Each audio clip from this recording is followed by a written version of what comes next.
else. Her second great-grandmother had been here for 10 years, yet spoke no English. Oh my gosh. 1930 census says Tommy's 3 times great-grandmother had been here for 41 years and still spoke German. She didn't speak English either. She doesn't even know her own history. She certainly doesn't know this country's history. Well, there is a woman over the weekend who took it upon herself to research my family history in hopes of digging up some kind of a gotcha moment, a gotcha angle to validate illegal immigration and open borders. And what she found was really shocking, guys. She found that my family who came here in the 1800s from Norway and Germany, that they spoke Norwegian and German. Okay. And really what she did is prove that my family came here legally. Sunny Hostin just found herself on the receiving end of a tough verbal clash with Tomi Lahren, and things escalated fast. What looked like another heated exchange quickly turned into a moment that caught plenty of people by surprise.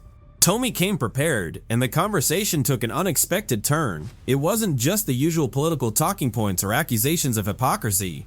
This felt less like a typical debate and more like a memorable television showdown packed with dramatic moments. So buckle up, because there's a lot to unpack in this one. What she was hoping to do was try to call me a hypocrite for believing in merit-based immigration.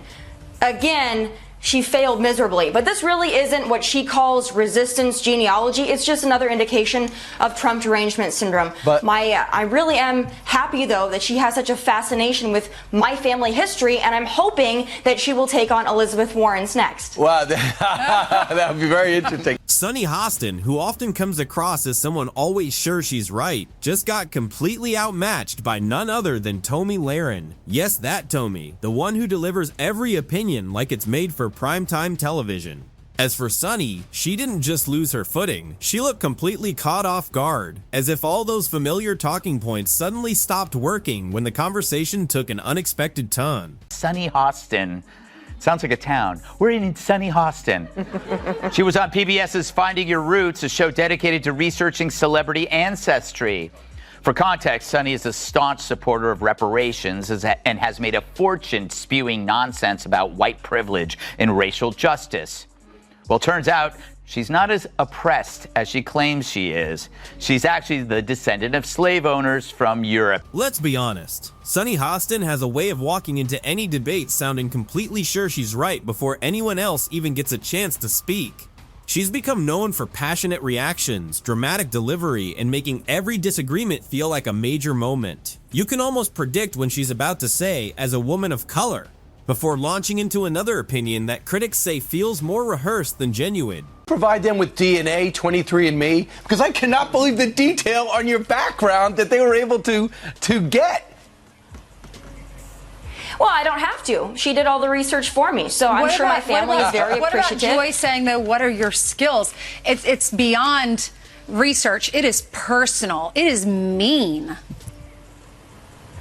Well, of course, this is classical Joy Behar, but I would like to ask Joy Behar what her skills are, because perhaps we could swap stories. I know I watch Joy, and she seems like a highly skilled lady, but for her to attack me, that's really interesting. Those in glass houses should not throw stones. But this wasn't the usual exchange of political buzzwords. This time, Sunny and her fellow View co-host tried to take on Tomi, but the conversation quickly exposed what many saw as contradictions in their own arguments. Meanwhile, Tomi didn't seem rattled at all. She stayed calm, stuck to her points, and let the discussion speak for itself, while Sunny appeared to lose momentum much faster than anyone expected. You that bothers him so much. Well, it's not just me, it's anybody who advocates for merit-based immigration or has an issue with open borders. And again, just like you said, they don't seem to understand that we on the right believe in immigration. We understand that we are a nation of immigrants, and I am proud of my heritage. However, I do believe that the immigration crisis of today is apples to oranges from what it was in the 1800s, when immigrants came to this country legally, were documented, worked for themselves, asked for nothing, and built a life and a family. That has nothing to do with the illegal immigration crisis of today that we must deal with. But they don't want to acknowledge that whatsoever. See, Sunny Hostin has built a reputation as The View's resident intellectual, often presenting herself as the voice of authority during the show's biggest debates. Her usual approach is to take the moral high ground, mix in a confident tone, and deliver her points as if there's little room for disagreement. But critics argue that when the conversation shifts to detailed facts and tough questions, that confidence can quickly be put to the test, making the exchange far less one-sided than it first appears. I'm a little bit in shock. I just always thought of myself as Puerto Rican, half Puerto Rican. I didn't think I was, my family was originally from Spain and slaveholders. Yeah. So how are you feeling, my friend? I think it's actually pretty interesting that my husband and I have shared roots. Yeah. And it is funny. She is so wrapped up in identity, and she had no idea who she was. It all started when Sunny took another swipe at conservatives, describing those on the right in a way many critics felt was overly broad and unfair. Sitting at the view table, she spoke with her usual confidence, expecting the conversation to follow a familiar path. But Tomi Lahren came prepared with her arguments, examples, and a calm approach that quickly shifted the momentum. Before long, the exchange no longer felt like an even debate. Sunny's confidence seemed to fade as Tomi challenged point after point, and many viewers felt the discussion exposed cracks in the image Sunny has carefully built as a confident and consistent political commentator. Obama years, it was a cattle call to come into this nation illegally. And furthermore, this is again the left's attempt at emotional blackmail. And I would just like to state, I don't know if they understand this or not, but if you don't want your family to be broken up when you cross the border illegally, here's an idea. Don't cross the border illegally. Then your family will surely stay together. I don't know why the left can't think of this, but they would rather try to tell us that we hate families, we want to break up families, we're horrible, we're despicable. No, we want to enforce federal immigration law. Sunny Hostin has often spoken about democracy, free speech, and doing the right thing, but critics argue her message doesn't always seem to leave much room for opposing views. That became a talking point when Tomi Lahren pushed back with her own arguments, changing the direction of the debate. As the exchange continued, many viewers felt Sunny looked less confident, while Tomi stayed calm and focused. Instead of controlling the conversation, Sunny appeared to struggle, as her usual approach faced stronger resistance than expected. I think you've resonated with so many people.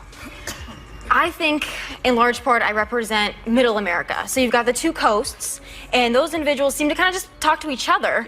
And then you've got all of middle America right there that's dying to have a voice. They don't really feel like they have one. They're not represented, beyond their communities. So I think they watch me and they say, well, she speaks like I do. She thinks like I do. She seems to maybe get it like I do. And I think that's why it's resonated. And also I do something very different. There's not a whole lot of young conservative women out there. And so I provide that for a lot of young women. One of Tomi's strongest points was her criticism of what she sees as Sunny Hostin's habit of presenting herself as a spokesperson for multiple marginalized groups. Critics say Sunny often highlights her background and credentials to add weight to her arguments while delivering her opinions with unwavering confidence. Tomi argued that although Sunny frequently calls out others for being condescending, her own style can sometimes come across the same way, especially when she suggests people simply need to be educated.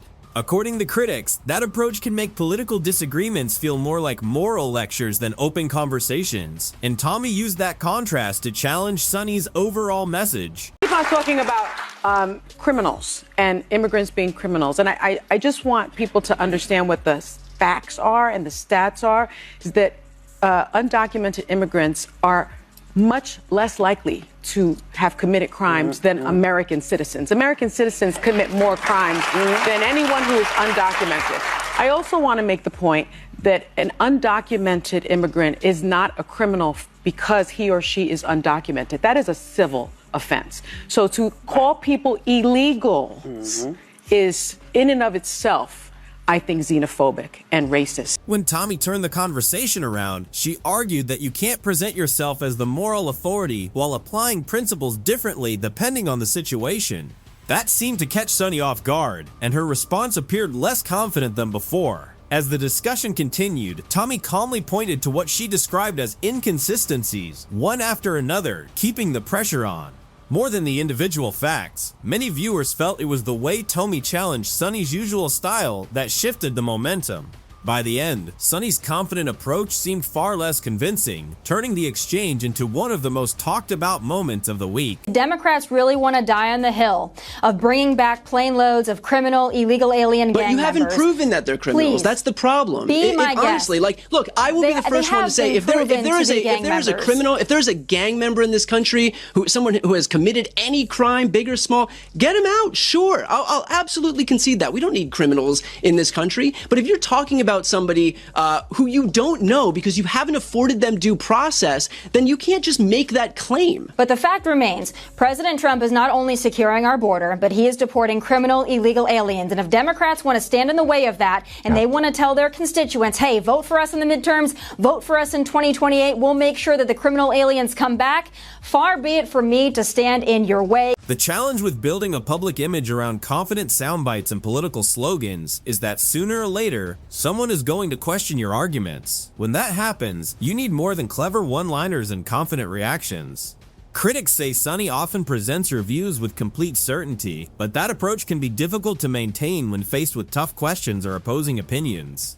After the exchange, some of her supporters argued she had been treated unfairly or taken out of context. Others disagreed, pointing out that Sunny has never been shy about strongly challenging people herself.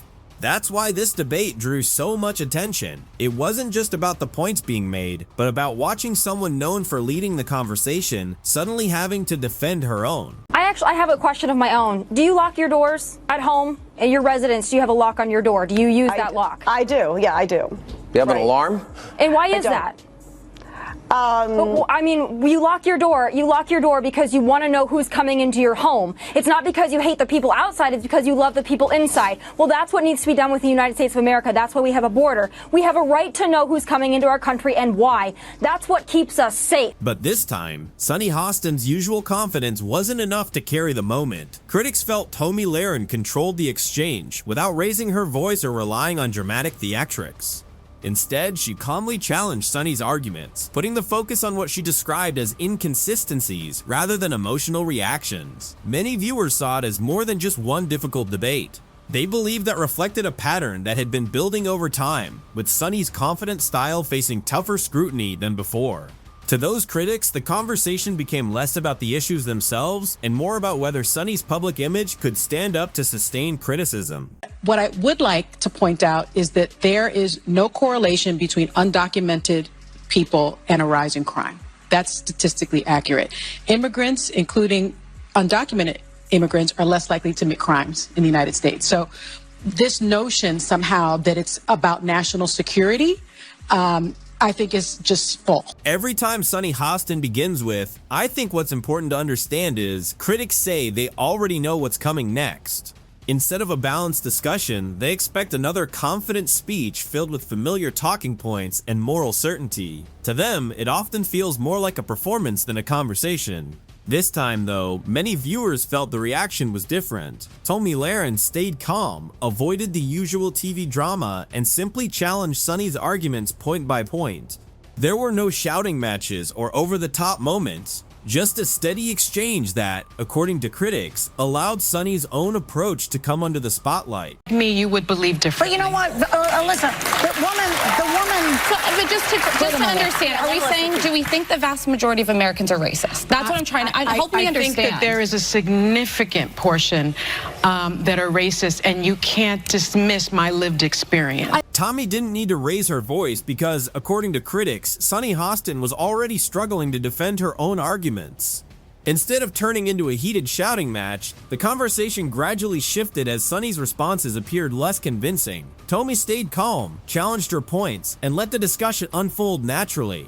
Many viewers felt Sunny believed she was delivering a powerful critique, but the exchange ended up highlighting what critics saw as weaknesses in her own reasoning. Tomi didn't rely on personal attacks or dramatic moments. She simply kept the focus on the arguments, and supporters say that approach made the contrast even more noticeable. By the end, many felt it wasn't loud rhetoric that decided the debate, but which arguments held up under pressure. Whether you agreed with Tomi or Sunny, the exchange quickly became one of the week's biggest talking points. If you enjoyed this breakdown, don't forget to like the video, subscribe to the channel, and stay tuned for more discussions on the latest moments in media and politics.